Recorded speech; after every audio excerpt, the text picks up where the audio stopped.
Warning. Warning. Nuclear attack detected. All units proceed to emergency protocol immediately. Seek the nearest shelter. This is not a drill.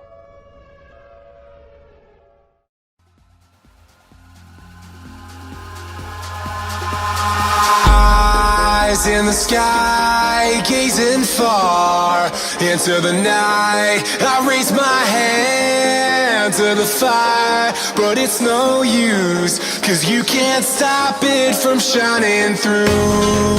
It's true, baby, let the light shine through. If you believe it's true, baby, won't you let the light shine through for you, for you, for you, for you, for you, for you, for you, for you, won't you let the light shine through?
In the sky, gazing far into the night. I raise my hand to the fire, but it's no use, 'cause you can't stop it from shining through. It's true, baby, let the light shine through. If you believe it's true, baby, won't you let the light shine through for you, for you, for you, for you, for you, for you, for you,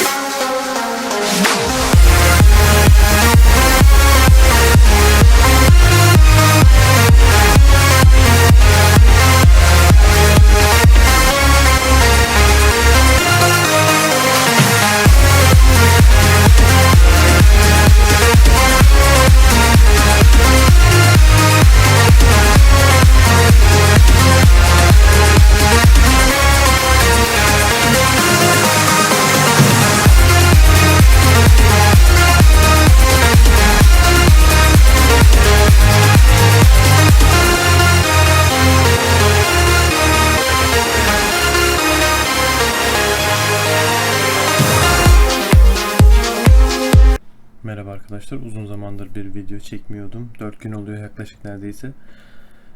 Nükleer silahları bekledim arkadaşlar. Bu YouTube kanalını kurduğumdan beri hiç nükleer silah yapıp fırlatmadım. O yüzden hani dedim ki en azından bunları yapalım. Hem de nükleer silahlar ne işe yarıyor, nasıl üretiliyor, ne tür avantajları var vesaire vesaire gibi şeyleri burada açıklamak istedim arkadaşlar. Yani tam tamamlayamadım aslında, bu videoyu yarın yapacaktım. Yarına bir iki nükleer fırlatıcı daha oluşuyor. Şu anda şehirlerde. Onları bekleyeyim dedim ama dayanamadım. Dedim çekeyim videosunu, en azından beraber izleriz diye. Arkadaşlar temel olarak nükleer silahların ve kimyasal silahların, normal nükleer olmayan füze başlıklarının nasıl üretildiği, Üretildiği zaman ne kadarını kullandığımız, nasıl kullandığımız, ne kadar etkili, bunları size göstermek istedim. Belki çoğunuz daha önce hiç yapmadı. Belki yaptınız, fırlattınız. Bunu yapmayanlar için anlatıyorum arkadaşlar. Yani yapamayanlar veya yapmayanlar için, nasıl yapıldığını da bilmeyenler için anlatacağım. Temel olarak arkadaşlar ilk önce araştırmalardan nükleer başlıkları araştırıyorsunuz buradan. İlk önce güdümlü füze programını araştırıyorsunuz. Arkasından kimyasal silahlar açılıyor. Kimyasal silahları da yaptıktan sonra araştırmasını, nükleer silah programını yapıyorsunuz. Nükleer silah programını yaptıktan sonra bu 3 füze de açılıyor arkadaşlar. Baştakiler, yani bir seviye olanlar. Bu baştaki arkadaşlar kıtalar arası balistik füze fırlatıyor. Yani dünyanın herhangi bir ucuna, istediğiniz yer bulunduğunuz kısımdan dünyanın herhangi bir ucuna füze fırlatabiliyorsunuz. Tabi bir seviyede belli ölçeklendirme var. Yani bir seviyede belki Afrika kıtası, belki biraz Avrupa kıtasını kapsıyor olabilir. Ama bunu geliştirdiğiniz zaman, yani ben şuraya kadar geliştirdim. Buradaki savaş başlığının ek kalkan silah sistemi daha bu değil, pardon, şu. Burada yakıt optimizasyonu var arkadaşlar. Menzilini arttırır söylüyor zaten burada. Bunu yaptığınız zaman dünyanın herhangi bir yerine fırlatabiliyorsunuz. Yani menzili uzuyor bayağı.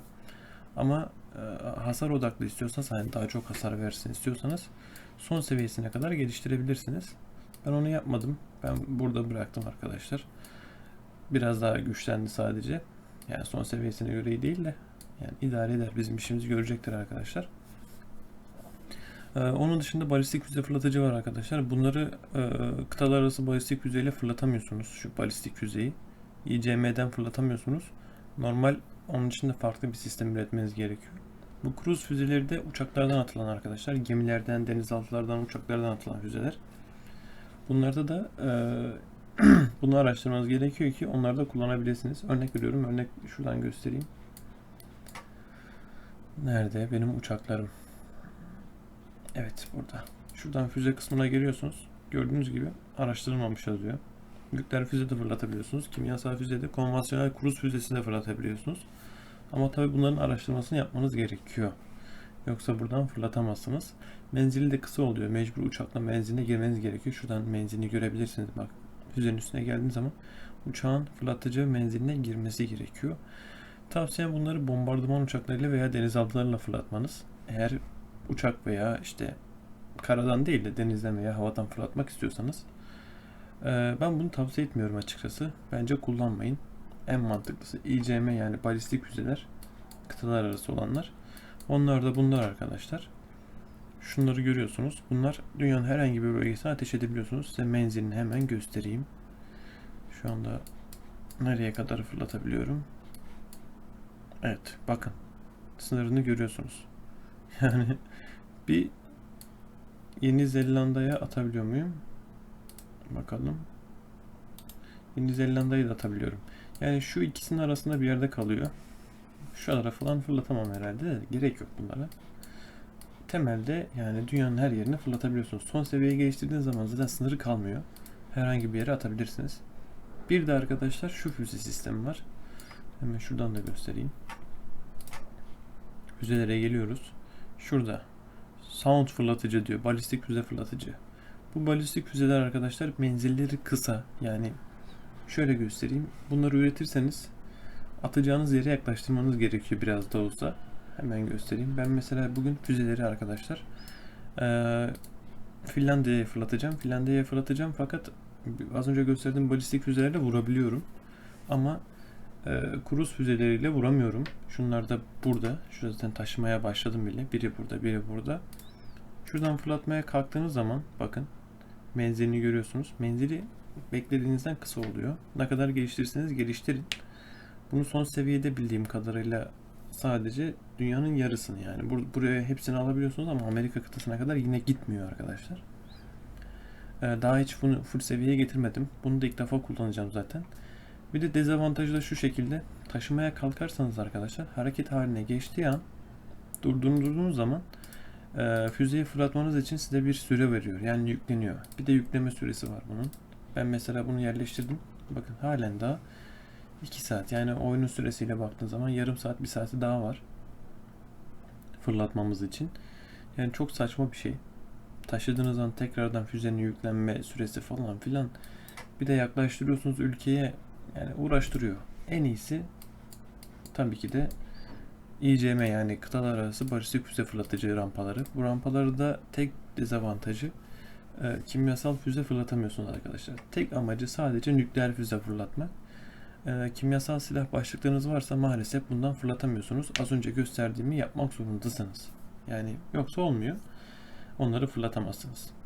Bir de geliştirdiğiniz kadar füzenin alabileceği kapasite. Örnek veriyorum, ben bir tane füze fırlatacağım ama 4 başlık istiyor. Bir seviye füze yapsaydım 2 başlık isteyecekti. Füzeyi ne kadar geliştirirsem o kadar çok başlık istiyor. Bildiğim kadarıyla da bunun son seviye füzesini geliştirdiğim zaman şuradakini 6 başlık istiyor. Yani bir tane füzeyi 6 başlık istiyor. Bende 24 başlık var. Şu an ona göre hesapladım. Şu an 1, 2, 3, 4, 5, 6. Tam 6 füze fırlatacağız arkadaşlar. 6 füzeyi de hesaplayınca 24 yapıyor. 24 füzemizi de fırlatacağız. 2 ülkeyi birden fırlatacağız arkadaşlar. Birisi Filipinler. Filipinler'de başkentini vuracağız. Şuradaki şehirlerini görüyorsunuz. 4 seviye silah endüstrisi falan var. Şurada da 5 seviye. Burada da 4 seviye. Bunları yok edeceğiz arkadaşlar. 3 füze buraya, 2 füze de 3 füze buraya, 3 füze de Finlandiya'ya fırlatacağız. İlk önce Filipinlere fırlatmaya başlayalım arkadaşlar. Gelelim Filipinlere. Füzemize gelelim. Oo, bir saniye. Hadi be. Bunu da yükleme şeyi varmış. Tamam. Tamam, sıkıntı yok. Diğer başlıklardan fırlatırız. Hazır olanlar var. Hazır. Hemen bakalım. Hazır.